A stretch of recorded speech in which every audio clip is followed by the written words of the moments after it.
This is my Segway Xyber, and I have noticed that a lot of people in the Segway Facebook groups have upgraded this rear shock right here to provide them more support. There's many people that have been bottoming out with this shock. So what I did is I went ahead and I looked into the groups. I saw what most people was getting, and I'm going to show you how to do a shock upgrade. Also for the shocks and the bushings that go with it, I'm going to leave links down in the description below. So if you decide you want to do this upgrade, well, you can do it as well. So let's get into it.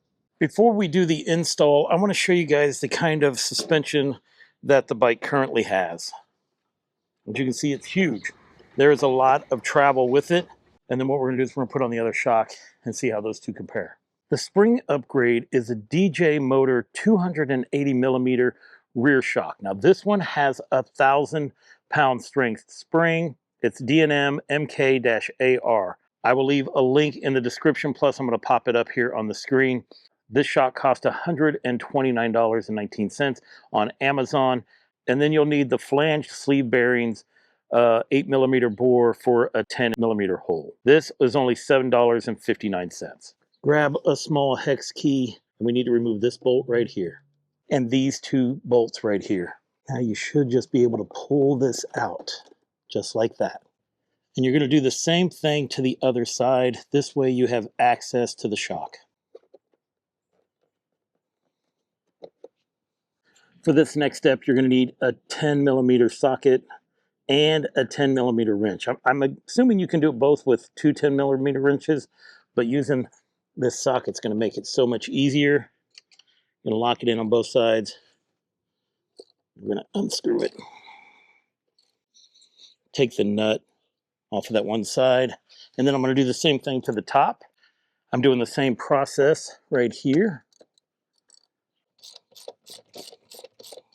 There is the second nut. You can get a screwdriver underneath there, and then you can just pull it out. Trying to relieve any pressure on the shock here. Goals to do without scratching up the bike. There we go. That one's out. We are going to perform the same thing for the top. Just want to get it loose enough so we can get a screwdriver in behind there and start pulling it out. That one just shot out. We're just going to lift up and pull the shock out. As you can see, the whole bottom wants to collapse now, so we're just going to put it down. Once you remove the spring, you're going to want to lean it up against something because this kickstand is going to be too long now and your bike is going to fall over. I have a rubber mallet that I'm going to use to push these bushings into this opening right here. I'm sure you could probably just use a hammer as well.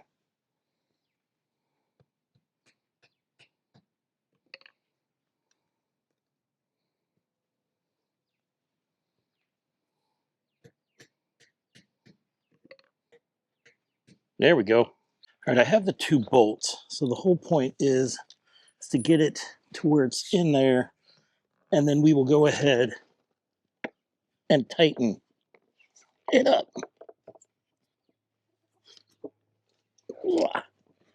If you have some way to brace it open, that would be ideal.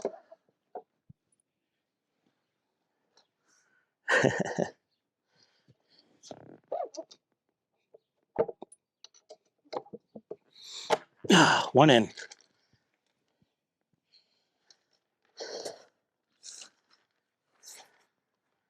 Now, it doesn't really matter which way you put this in. I guess if you wanted to use a spanner tool to loosen up or tighten the spring, you would want to switch it around. But all of the lettering and wording's going this way, so we're just going to rock with it the way that it looks right.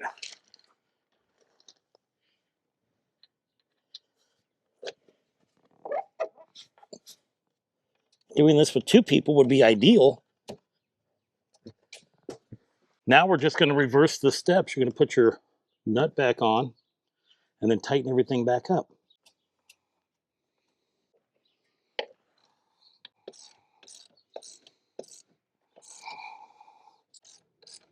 And that will do the bottom one as well. Before I finish buttoning everything up, I want to see how stiff the suspension is now, because I might just switch it out to like a 550-pound spring. I mean, it does flex a lot less. So if you're a heavier rider, for sure, this might be a good option for you. I can also loosen it up with the spanner tool and give it some more play. Or like I said, I might just get one that has a 500-pound spring on the back. I just got back from taking this for a ride, and yeah, it's going to be a little bit too firm for my liking.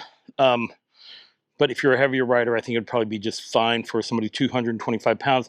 I'm going to go ahead and get the 500-pound spring next, and that should probably put me right where I would want to be. But at least you guys know how to switch out the rear spring on your Segway Xyber. And if you like these kind of videos, well, please just go ahead, give me a like. I'm going to leave descriptions down below for everything that I have to put this bike together.